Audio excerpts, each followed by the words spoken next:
Hola, estás en Un Día a la Vez, un devocional diario de la Palabra de Dios en la voz de Jacoby Saldaña. Esta es la reflexión bíblica para hoy. Hola, esto es Jueces 6:16. Ciertamente yo estaré contigo y derrotarás a Madián como a un solo hombre. Con Gedeón, el libro cambia de enfoque. Hasta ahora la mirada estaba en el pueblo que caía. De aquí en adelante se posa sobre el libertador mismo. Y lo que veremos no siempre será bonito, pero el capítulo 6 todavía no nos muestra las grietas de Gedeón. Nos muestra algo distinto y hermoso por demás, la paciencia con que Dios toma a un hombre débil, asustado y que apenas lo conoce y lo va haciendo, lo va formando como un libertador paso a paso. Vamos a entender el pasaje. Israel vuelve a lo mismo. De paso, nos vamos a encontrar con eso una y otra vez. Israel se alejó del Señor y luego fueron atacados por sus enemigos. En este caso, Dios los entrega a Madián. Y esta vez la opresión aprieta por otro flanco, el del hambre. Y hay algo irónico, es que Israel se había ido tras Baal, el supuesto dios de la cosecha y la fertilidad. Y ahora se mueren de hambre mientras ese ídolo no mueve ni un solo dedo. Los dioses falsos nunca cumplen lo que prometen y dejan siempre en ridículo a quien confía en ellos. El punto es que el pueblo clama, pero Dios no responde como de costumbre. Antes de mandar un libertador, manda a un profeta, que le recuerda que la aflicción es fruto de su propia desobediencia.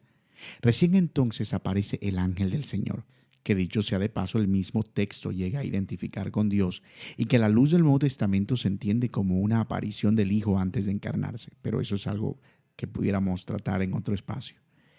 Encuentra a Gedeón trillando trigo a escondidas en un lugar, muerto de miedo por los madianitas, y lo saluda de la forma más inesperada. Guerrero valiente. No era un halago a lo que Gedeón era, sino una declaración de lo que Dios iba a hacer por medio de él. Es lo típico de llamar las cosas que no son como si fueran. Gedeón discute, pide señales, prepara una ofrenda para asegurarse de con quién habla, y Dios le responde con paciencia una y otra vez. Antes de enviarlo contra Madián, le manda a derribar el altar de Baal de su propio padre y el poste de acera. Y al final Gedeón todavía pide una prueba más, el famoso vellón. No es un método para adivinar la voluntad de Dios, y no deberíamos copiarlo como tal, sino el deseo torpe, aunque sincero, de un hombre que quiere conocer al Dios que casi no conoce. Vamos a ver 3 verdades bíblicas en este pasaje. Verdad número 1, la gracia llega antes que el arrepentimiento. Fíjate el orden. Dios manda ayuda cuando Israel todavía no se ha vuelto en arrepentimiento, es decir, todavía están adorando a ese Baal. Y es que aquel llanto no pasaba de remordimiento. Y el remordimiento se parece tanto al arrepentimiento que cuesta distinguirlo en ocasiones. Pero hay una sola cosa que los delata, y es que el remordimiento vuelve a caer en lo mismo y a la primera oportunidad. Pablo lo llamó la tristeza del mundo. Esa que llora por el pecado y lo sigue amando. Y puede que a ti y a mí nos pase más de lo que creemos. Crees que una lágrima ya resolvieron el asunto y a la semana estás de nuevo ahí. El pecado empieza a ceder cuando lo miras a la luz de la cruz, cuando entiendes que eso que tratas como un desliz le costó la vida al Hijo de Dios. Pero aún así mira la paciencia del Señor, porque no esperó a que Israel mereciera el rescate. Nos amó y nos libró siendo todavía pecadores. La gracia no viene después del arrepentimiento.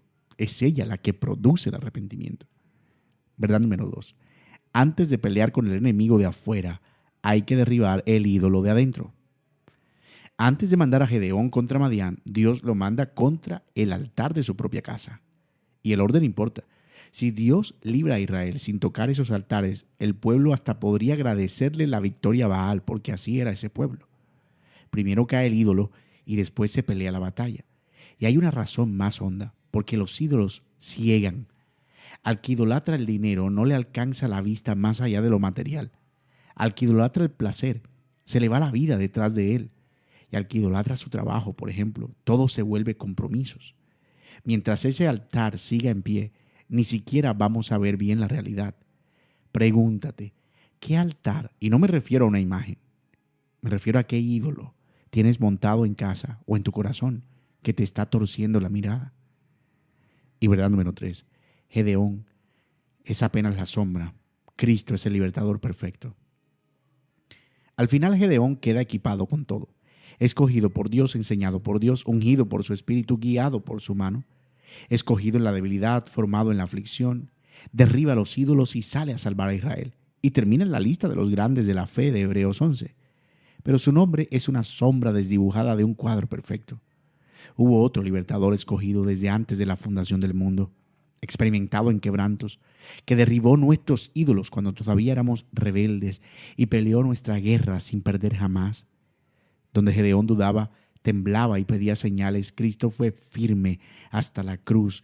Ese es nuestro Salvador, y ese ángel que se apareció a Gedeón ya dejaba entrever su rostro. Así que reflexionemos en esto. De principio a fin, el libertador de esa historia lo hizo Dios, y esa sigue siendo la manera en que llega un Salvador. Señor, gracias porque no esperas a que seamos dignos para venir a rescatarnos. Y reconocemos que muchas veces confundimos el remordimiento con el arrepentimiento y que lloramos por el pecado sin soltarlo de verdad.